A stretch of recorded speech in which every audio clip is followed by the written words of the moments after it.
આ જે જૂનો રસ્તો છે પીઠળ, રસનાર, ટીમડી, પણ અહીંયા હાલવું બહુ અઘરું છે.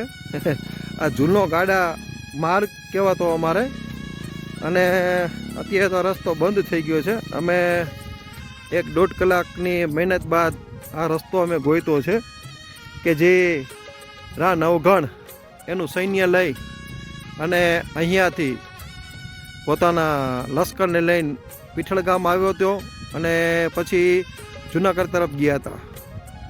આ બધો જૂનો રસ્તો છે જ્યાંથી નવગણનું સૈન્ય આવેલું હતું તે.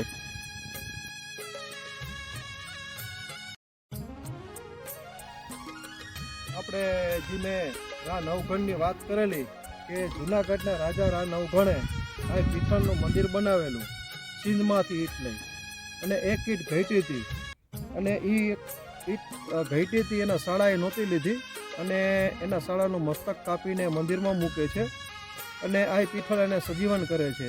એ મેં આના પહેલાંના વિડીયોમાં આપને જણાવ્યું હતું. હવે એ જગ્યા કે જ્યાં રા નવગણના શાળાને માં પીઠળાએ સજીવન કરે છે, અને નવગણની વાહે ભાલું લઈ અને મારવા માટે ઘોડો લઈને આવે છે, અને આ પીઠળ નવગણને બચાવે છે કે જ્યાંથી ભાલું ઘોડાની નીચેથી વયું જાય છે અને ઘોડો ટપે છે, ઘોડા ટપનું કહેવાય છે, કે જે હાલ પીઠળ, રસનાર અને ટીમડી જે ગાડા માર્ગ છે ને જ્યાંથી નવગણનું સૈન્ય આવેલું હતું. હવે અત્યારે એ જગ્યાએ હું આવ્યો છું, તો આપણે એ જગ્યાએ જાય છીએ અત્યારે જ્યાંથી નવગણનો ઘોડો ટપે છે, ઘોડા ટપનો કહેવાય.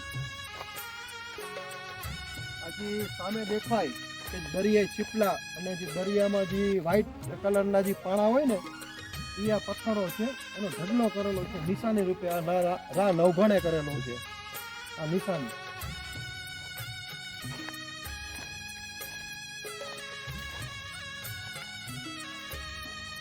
આ ફરતી બાજુ આપણે આજે સફેદ ઢગલો કરેલો છે દરિયાઈ પથ્થરોનો, એ નિશાની રૂપે છે કે જ્યાંથી રા નવગણનો ઘોડો અહીંયાથી તો આમ ઉડે છે હવામાં, આ પીઠળમાં બચાવે છે. અને અહીંથી હજી બીજો 151 કે 52 આપણા પગના સ્ટેપ થાય એ નિશાની રૂપે કે ત્યાં જઈને ઘોડો પડે છે ઉડીને, અને નીચેથી ભાલાનો ઘાવ વયો જાય છે. આ ઘોડા ટપલાની નિશાની છે. તો હવે આપણે દીપકગીરી બાપુ આ દેખાડીએ તો બધું આપણે આખો આ દ્રશ્ય, અને આપણે બીજા ઢગલા તરફ થાય આપણે.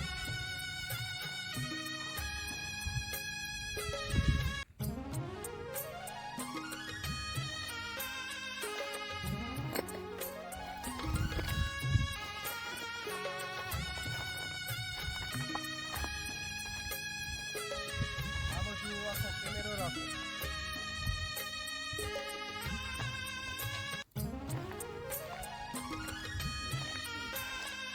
હવે આપણે બીજા ઢગલા તરફ જઈ રહ્યા છે.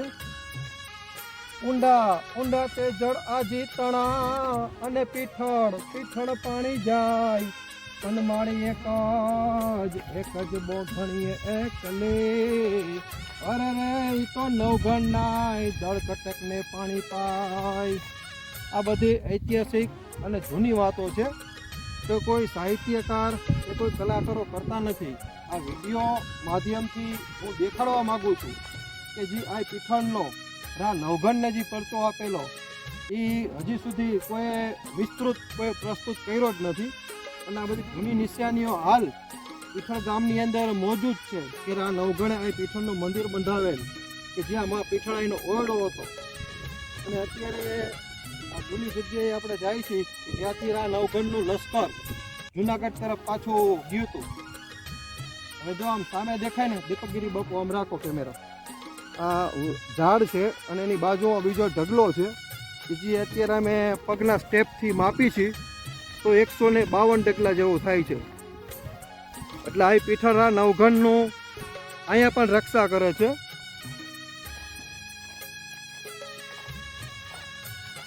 हमारे पीठड़ 9 लाख पाठ आय पोतूने घाट माड़े जसमाट जोग जानम तारो माड़े जसमाट जोग जानम तारो ये माड़ी माड़ी जसमाट जोग जानम तारो એવો નવ ઘણસો રત્નાથ કબળ દળ લહી સાત ભુજબળ કરવા ભરત સિંધપતિ સામો એવો ગાજે દરિયો ગંભીર તેને લુફાયો તીર નિરખી અપાર નિર્ધાર્યો ધામો એવા દળને માતે દમામ શિવા કે ઠામ ઠામ યગરો યારો એ માડી પીઠણ 9 લાખ પાઠ આપ્યો તું ને યગાટ માડી દુસ્માત જોગ જન્મ તારો હજી તમને પેલા દેખાડ્યું ઈ ઘોડા ટપણું છે આ ત્યાંથી તે અહીંયા સુધી નવગણનો ઘોડો હવામાં ઉડે છે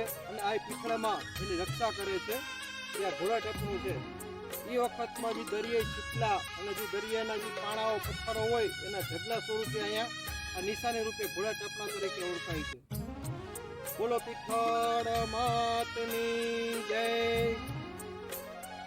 દીપકગીરી બાપુ આ દેખાડી દો તમે ફરતો બધી બાજુનું શૂટિંગ ઉતારીને